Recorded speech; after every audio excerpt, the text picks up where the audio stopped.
Classes in session. This is the Draft Seminar Rookie Profile Series hosted by Matt Hicks, the FF Educator, and I am joined, as always, by John Laub, the Gridiron Scholar. And John, this is a My Guy episode because this is the Jerome Ford Rookie Profile. I am so excited to dig into this guy, John, that I've been watching for a couple of years now, and it feels like folks are finally starting to catch on and jump on board. Let's go ahead and jump right into him. Matt, I knew you'd be fired up to look at Jerome Ford, and I can't blame you whatsoever.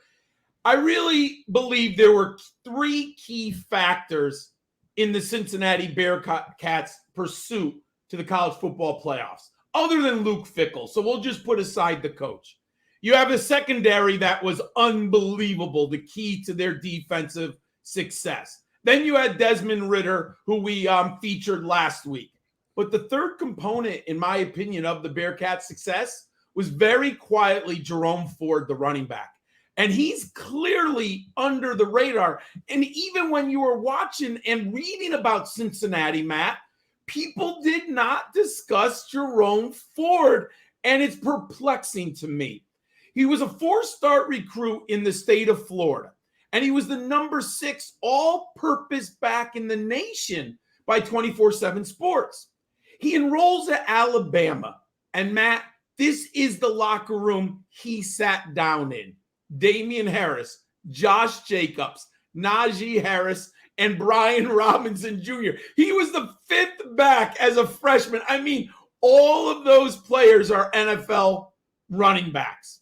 So after 2 years, he decided to transfer to Cincinnati. At Alabama, he only had 31 carries for 151 yards and 3 touchdowns.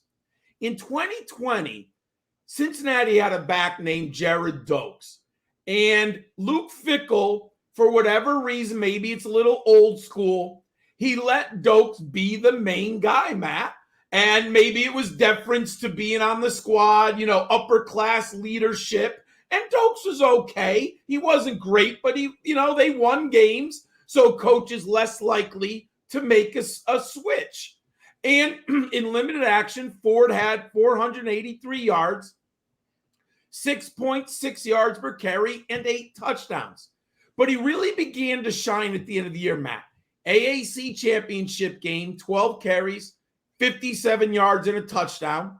And if you remember the Peach Bowl versus Georgia, which I remember like yesterday, 8 carries for 97 yards against that Bulldogs defense is even looking better. And that included a 79-yard touchdown scamper in that game. This year, he was unbelievable, Matt, and no one talks about him. He was first team all AAC, 1,319 yards, and 19 touchdowns with Desmond Ridder on the team. He also had 21 receptions for 220 yards and a touchdown. He won the AAC championship game MVP, 187 yards and 2 touchdowns.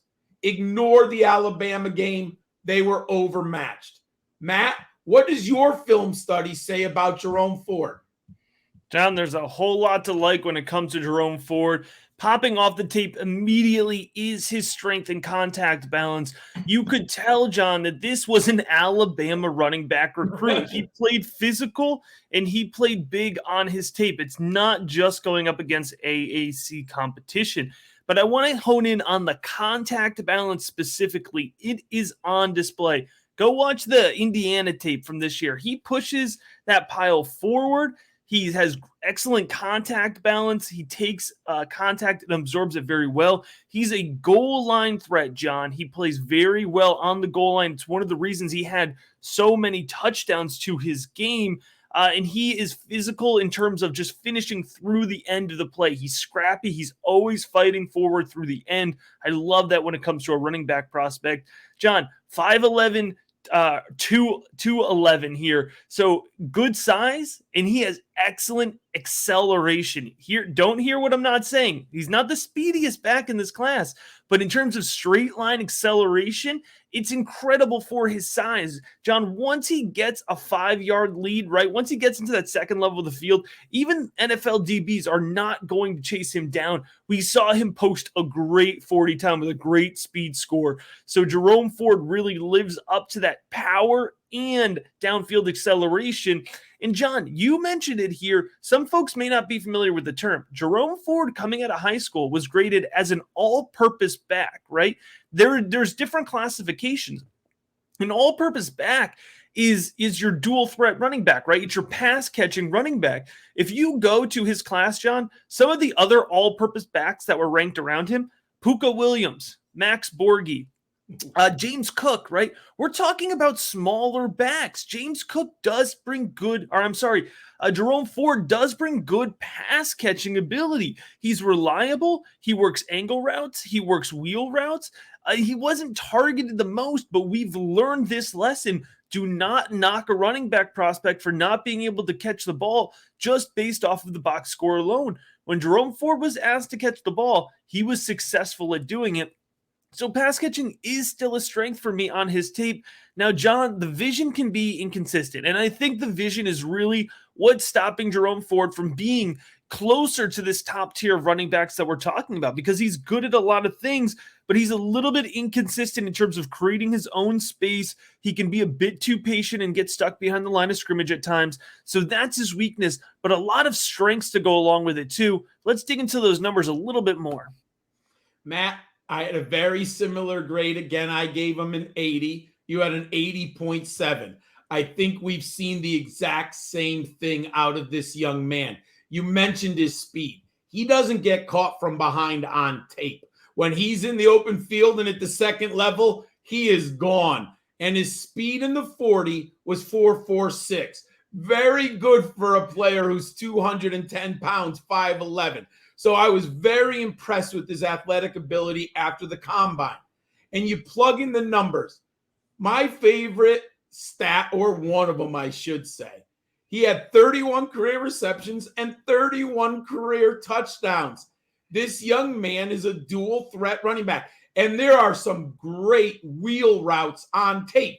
But if you watch Cincinnati, they don't throw to the backs. That's not their designed offense. So when you get 21 receptions in the Bearcats offense, that's an impressive number. You have to put it into context. 1,953 career yards. But what I like, Matt, he's only carried the ball 318 times. He's coming into the NFL relatively fresh. He's not one of these backs who has like 700 carries at the collegiate level. 318. He can take a big workload at the NFL level, and he averaged 6.1 yards a carry. And you look at his last season when he was finally the alpha dog, 1,535 yards from scrimmage, 27% team yards dominator on a team that made the playoffs, the first ever from the group of 5. I like this young man a lot also, Matt. What should fantasy footballers know about Jerome Ford?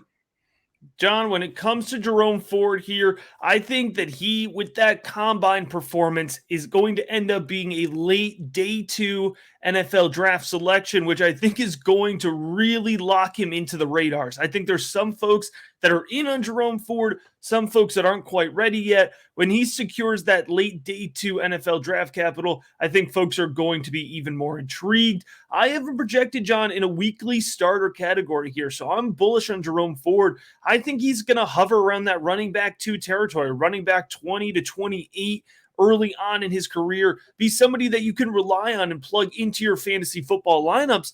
And John, I think you're going to be able to get him at a mid-round 2 ADP. I think there's going to be the top level of running backs that go off the board in the first round, right? That top tier. And then it's going to be a really open field. It's going to be a player choice from that point. A lot of preference is going to go into it. And personally, John, I think it's going to lead to some high exposure for me. I mentioned I'm bullish on Jerome Ford, and I'm going to have, or I should say I expect to have, a high exposure to the Cincinnati Bearcat running back. John, again, like I hope our listeners have a high exposure to the entire Draft Seminar Rookie Profile series. You can do that by making sure you're subscribed, whether you're watching, whether you're listening. And as always,